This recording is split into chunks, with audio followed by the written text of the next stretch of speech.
அடுத்த விருது நம்பிக்கை இளைஞர்களுக்கான விருது. இந்த விருதை அளிக்க போவர் யாரு அப்படின்னு பார்த்தோம்னா, மக்கவே மக்காத பிளாஸ்டிக் மனிதர்களின் வாழ்க்கையை மக்க செய்து கொண்டிருந்த வேளையில் அனைவரையும் மஞ்சப்பையை தூக்க செய்த ஒருவர்தான் தமிழ்நாடு அரசு வனத்துறையின் தலைமை செயலாளர் உயர் திரு சுப்ரியா சாஹூ IAS அவர்களை அன்போடு மேடைக்கு அழைக்கிறோம்.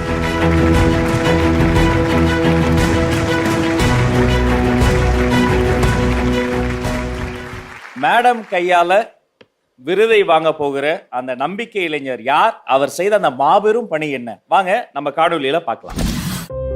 12 வயதில் எல்லோருக்குள்ளும் ஒரு கனவு இருக்கும்.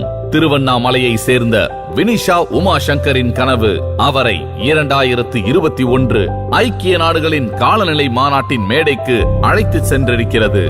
தன் தாயாருடன் இஸ்திரி கடைக்கு செல்லும் போது இஸ்திரி பெட்டியின் கரி வெளியிடும் நச்சு வாயுக்கள் குறித்தும் காற்று மாசுபடுதல் குறித்தும் சிந்தித்திருக்கிறார். 6 மாத ஆராய்ச்சியில் சூரிய தகட்டால் இயங்கும் இஸ்திரி வண்டியை வடிவமைத்திருக்கிறார். சுற்றுச்சூழலை பாதுகாக்க வினிஷா கண்டுபிடித்த இந்த பசுமை இஸ்திரி வண்டி பெரிதும் உதவும். சர்வதேச, தேசிய மற்றும் மாநில விருதுகளால் கோவில் நகரமான திருவண்ணாமலையையும் தமிழகத்தையும் பெருமைப்படுத்தியவர். தன்னை ஒரு கண்டுபிடிப்பாளர் மற்றும் சுற்றுச்சூழலியலாளர் என அழைத்துக் கொள்ளும் வினிஷாவை போல புவி வெப்பமயமாதலில் இருந்து உலகத்தை காக்க நமக்கு தேவை ஏராளமான வினிஷாக்கள். இப்படி ஒவ்வொரு கணத்தையும் சிந்தித்து செலவிடும் வினிஷாவை நம்பிக்கை இளைஞராய் அங்கீகரித்து விருது வழங்கி பாராட்டுகிறது ஆனந்த விகடன்.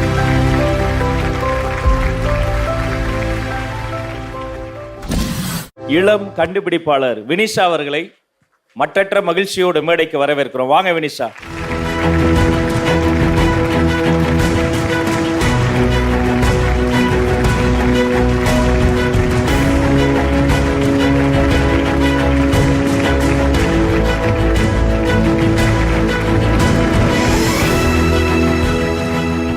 எல்லோருக்கும் வணக்கம்.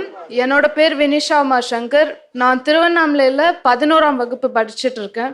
இங்க யாரெல்லாம் மரம் வளர்க்குறீங்க? பரவாயில்லையே, நிறைய பேர் வளர்க்குறீங்க. அப்படியே மரம் மாதிரி கம்பீரமா எழுந்து நில்லுங்க. இவங்க எல்லாருக்கும் ஒரு பலத்த கைத்தட்டல் கேட்கணும்.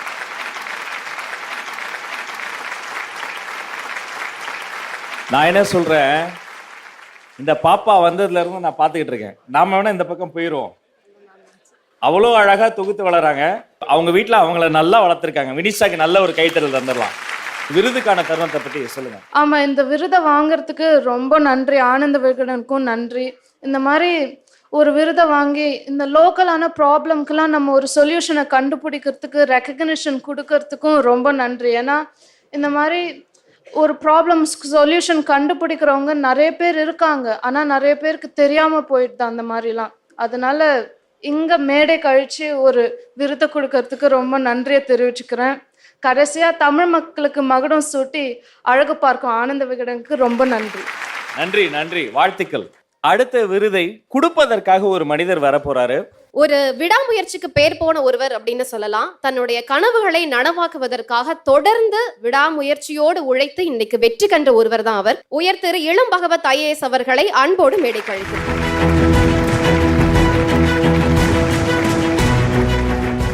இல்லம் தேடி கல்வி திட்டத்தின் சிறப்பு அலுவலர், ஒருங்கிணைந்த பள்ளி கல்வி மாநில திட்ட இயக்குனர், இதோ ஐயா இளம் பகவத் IAS அவர்கள் நம்மோடு இருக்கிறார்.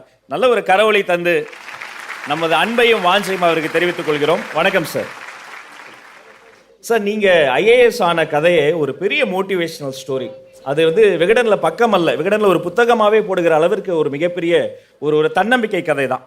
ஆனா நீங்க VAO-ஆக முயற்சி செய்து அதை நடக்காமல் போனதற்காக துவண்டு போகாம வந்தா ராஜாவா வருவேன்னு மறுபடியும் IAS ஆகியிருக்கிறீங்க. இதை நீங்க எப்படி பாக்குறீங்க? இது எப்படி சாத்தியமானது? அனைவருக்கும் வணக்கம். எனக்கு விருது வேற ஒருத்தர் கொடுக்கறதுக்கு தான் கூப்பிட்டாங்க. என்னை பத்தி அதிகமா பேச வேணாம்னு நினைச்சேன். விகடன்ல என்னுடைய பழைய ஸ்டோரி ஒன்று நீண்ட நாட்களா திருப்பி வாட்ஸ்அப்ல மற்ற சோசியல் மீடியாவில் சர்க்குலேட் ஆகிட்டே இருக்கும். நான் எப்பயாவது ஏதாவது ஒரு இடத்துக்கிட்ட ஒரு போஸ்டிங் போகிற பொழுது அந்த ஸ்டோரி திருப்பி சர்க்குலேட் ஆகும். அநேகமாக நான் ரிட்டையர்ட் ஆகிற வரையும் அந்த ஸ்டோரியை சர்க்குலேட் ஆகுதுன்னு தான் நினைக்கிறேன். அன்யூஷுவல் ஸ்டோரியாக இருக்கிறதுனால அது மாதிரி நடக்குது. நான் ஒரு காலேஜ் போய் படிக்கல. அதே மாதிரி இந்த ஐஏஎஸ் வர்றதுக்கு ஒரு நீண்ட ஸ்ட்ரகிள் வந்து பண்ண வேண்டி இருந்துச்சு. ஸோ அதனால அந்த ஸ்டோரி வந்து ஒரு அன்யூஷுவலாகவும் நிறைய பேருக்கு நம்பிக்கை ஊட்டக்கூடியதாகவும் இருக்கிறதுனால அதை மீண்டும் மீண்டும் சர்க்குலேட் ஆகும். இதை விட ஒரு விஷயம் என்னன்னா, எனக்கு வந்து விகடன் நம்பிக்கை விருதுகள் எனக்கும் கொடுத்தாங்க. அதற்காக நான் இந்த நேரத்தில் நன்றி சொல்லிக்கிறேன். அது அன்ஃபார்ச்சுனேட்லி நான் அதை வந்து வாங்க முடியல. நான் அப்பொழுது வந்து 2016 நான் ஐஏஎஸ் செலக்ட் ஆகி மசூரியில் ட்ரைனிங்கில் இருந்த பொழுது அந்த விருது எனக்கு அனௌன்ஸ் பண்ணியிருந்தாங்க. வர முடியல. எனவே அந்த விருது பெற்றதற்கான ஒரு வாய்ப்பாக கூட இந்த மேடையை நான் எடுத்துக்கிறேன். ஐஏஎஸ் ஆகணுங்கிற ஒரு கனவு வந்து எல்லா மாணவர்களுக்கும், நிறைய மாணவர்களுக்கும், கிராமப்புற மாணவர்களுக்கும் இருக்குது. அதை வந்து அடைவதற்கான பயணங்களும் வாய்ப்புகளும் வந்து அவர்களுடைய முயற்சி மூலமாகவும் அவர்களுக்கு கிடைக்கக்கூடிய தொடர் சப்போர்ட் அதன் மூலமாக மட்டும்தான் அது நடக்கும். இங்கே நிறைய சீனியர் ஐஏஎஸ் ஆஃபீஸர்ஸ் எல்லாம் இருக்காங்க. அவங்க எல்லாருமே அந்த மாதிரியான ஒரு பாதையில் பயணித்தவர்கள் தான். நான் வந்து தமிழ் வழியில் வந்து ஐஏஎஸ் வந்து எழுதினேன். தமிழ் வழியில் தான் நான் எழுதினேன். அதற்கெல்லாம் வந்து மோட்டிவேஷன் வந்து பார்த்தீங்கன்னா, இதற்கு முன்னாடி இதே மாதிரி தமிழ் வழியில் எழுதிய ஐஏஎஸ் ஆஃபீஸர்ஸ்களுடைய ஒரு இன்ஸ்பிரேஷனல் விஷயங்கள் தான். இங்கே கூட பாலகிருஷ்ணன் சார் இருக்காரு. சார் தான் வந்து முதலில் தமிழ் வழியில் ஐஏஎஸ் எழுதி ஐஏஎஸ் வந்து செலக்ட் ஆனவர். ஒரிசா மாநிலத்தினுடைய கூடுதல் தலைமைச் செயலராக இருந்த பாலகிருஷ்ணன் சார். அவர் எல்லாமே இன்ஸ்பிரேஷன்ஸ் தான். இதை வந்து தொடர் முயற்சியின் மூலமாகவும் நம்ம நோக்கங்கள் வந்து தெளிவாக இருந்துச்சுன்னா அடையலாம் அப்படிங்கிறது மட்டும்தான் நான் சொல்ல விரும்புறது. Thank you sir. அடுத்து சாருடைய கையால் அந்த விருதை வாங்க போற விருதாளர் யார்? எல்இடி திரை காட்டட்டும். போட்டித் தேர்வு பயிற்சி பெரு வணிகமாகி போன காலம். பணமற்ற எளிய குடும்பத்து பிள்ளைகளுக்கு அரசு பணி நிகழா கனவாகவே முடிந்து விடுகிறது. தூத்துக்குடி பேச்சுமுத்து தன் பகுதி பிள்ளைகளின் கனவு அப்படி தீர்ந்து போய்விடக் கூடாது என்று எண்ணினார். தன் உப்பள வருமானத்தில் ஒரு தொகை ஒதுக்கி கல்யாண மண்டபம் கட்ட வாங்கி போட்டிருந்த நிலத்தில் ஒரு போட்டித் தேர்வு பயிற்சி மையத்தை கட்டி எழுப்பினார். கடந்த 7 ஆண்டுகளாக பல நூறு பேருக்கு பைசா கட்டணமில்லாமல் பயிற்சி அளித்துள்ள பேச்சுமுத்துவின் கின்ஸ் அகாடமி 170 பேரை அரசு பணியில் அமர்த்தி இருக்கிறது. குளிரூட்டப்பட்ட வகுப்பறைகள், அனுபவமிக்க ஆசிரியர்கள் என பெருநகர தரத்தில் இயங்கி வருகிறது பயிற்சி மையம். எந்த எதிர்பார்ப்புமின்றி எளிய குடும்பங்களின் தலையெழுத்தை மாற்றி வரும் பேச்சுமுத்துவுக்கு நம்பிக்கை விருதளித்து மகிழ்கிறது ஆனந்த விகடன்.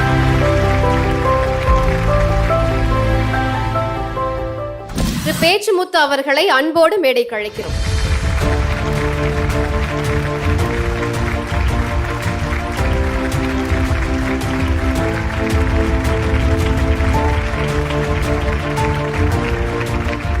வாழ்த்துக்கள் திரு பேச்சுமுத்து சார்.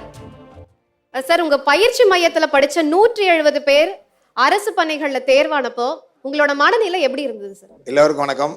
இந்த விருது வழங்கிய மிகப்பெரிய கௌரவம் அங்கீகாரம் கொடுத்த ஆனந்த விகடன் குழுமத்திற்கும் மற்றும் எனக்கு விருது வழங்கிய நம்முடைய ஐஏஎஸ் அதிகாரி அவர்களுக்கும் நன்றியை தெரிவித்துக் கொள்கிறேன். ஒரு 2 நிமிடம் பேசிக்கொள்கிறேன். 2016 ஆண்டு முதல் நடத்தி வருகிறோம். இதற்கு முக்கியமான காரணம் என்றால் 2 காரணம் சொல்லலாம். முதலாவது, பள்ளியிலே படிக்கும்போது அந்த காலங்களில் மாறல் வகுப்புகள் இருந்தது. அப்பொழுது நீங்கள் பெரிய பிள்ளைகளானோன்னா நல்லா மற்றவங்களுக்கெல்லாம் நல்லா உதவி செய்யணும் அப்படிங்கிற ஆசிரியர்கள்லாம் நிறைய சொல்லிக் கொடுத்தாங்க. அது ஒரு பெரிய ஒரு இன்ஸ்பிரேஷனாக இருந்தது எனக்கு. அதனால தான் நாங்கள் 1996 டாக்டர் கலைஞர் அவர்கள் முதலமைச்சராக இருந்த பொழுது உங்களுடைய வசதியாக இருக்கிறவர்கள்லாம் ஒரு ரேஷன் கார்டை விட்டுக் கொடுக்கல என்று சொன்னார். அந்த சமயத்தில் நான் அப்பொழுது 600 வீட்டில் வாடகை இருந்தேன். அந்த வாடகை வீட்டில் இருந்தபோது கூட ரேஷன் கார்டை விட்டு கொடுத்து வெள்ளை நிற கார்டு என் கார்டு வாங்கி கொண்டேன். அதே போல் 2014 ஆண்டு நான் நம்முடைய பாரத பிரதமர் அவர்கள் இதை கேஸ் மானியத்தை விட்டுக் கொடுக்கல என்று சொல்லும்போது அதையும் விட்டுக் கொடுத்தோம். பிறகு தூத்துக்குடியிலே மருத்துவக் கல்லூரி மருத்துவமனைக்கு உடல் தானம் தேவைப்படுகிறது என்று அறிந்தபோது என்னுடைய உடலை தானம் செய்தோம். அதே போல் சுனாமி வந்தபோது கூட நாங்கள் எங்களால் இயன்ற அளவுக்கு உதவி செய்தோம். இதற்கிடையிலே 2015 ஆண்டு என்னுடைய சம்பந்தி அவர்கள் மிஸ்டர் கே மோகன் அவர்கள் இங்கே வந்திருக்கிறார். அவர் மதுரையிலே ஒரு இலவச மருத்துவமனை துவங்கினார். அவர் துவங்கி கிட்டத்தட்ட ஒவ்வொரு மாதமும் பல லட்சம் ரூபாய் அதில் அவர்கள் மருத்துவமனைக்கு செலவிட்டு வருகிறார்கள். அதை பார்க்கும் பொழுது எனக்கு இன்னும் அதிகமான அளவு உடனடியாக அது செய்ய வேண்டும் என்ற ஒரு எண்ணம் வந்தது. உடனடியாக மறு ஆண்டு என்னுடைய மனைவி என்னுடைய பிள்ளைகளோட ஒப்புதலோடு இந்த அகாடமியை ஆரம்பித்தோம். அதில் ஆரம்பித்து இதுவரைக்கும் பல மாணவர்கள், நிறைய நூற்றுக்கணக்கான மாணவர்கள் இதில் தேர்வு பெற்று போயிருக்கிறார்கள். பெரும்பாலான மாணவர்கள் 99% மாணவர்கள் மிகவும் ஏழ்மை குடும்பத்திலிருந்து வந்தவர்கள் தான். அவர்களுக்கு கல்வியும் அதோடு உணவும் நாங்கள் அளித்து வருகிறோம். அதனால் மிகவும் சந்தோஷப்படுகிறோம். அந்த மாணவர்களுடைய பெற்றோர்கள் அவர் வெற்றி பெற்று போன பிறகு அவர் நன்றி சொல்லும் விதம் மிகவும் நிகழச் செய்கிறது. ஆகவே இன்னும் இந்த விருது இன்னும் எனக்கு அதிகமான மோட்டிவேஷன் கொடுக்கிறது. அதிக அளவில் இன்னும் செய்ய வேண்டும். என்னுடைய உயிர் இருக்கும் வரைக்கும் ஒரு பைசா வாங்காமல் இதுவரைக்கும் யாரிடம் கூட ஒரு பைசா வாங்கினது கிடையாது. வெற்றி பெற்ற மாணவர்கள் கூட கொஞ்சம் வசதியாக இருக்கிறவங்க கொஞ்சம் சம்பளத்தை கொண்டு கொடுப்பாங்க.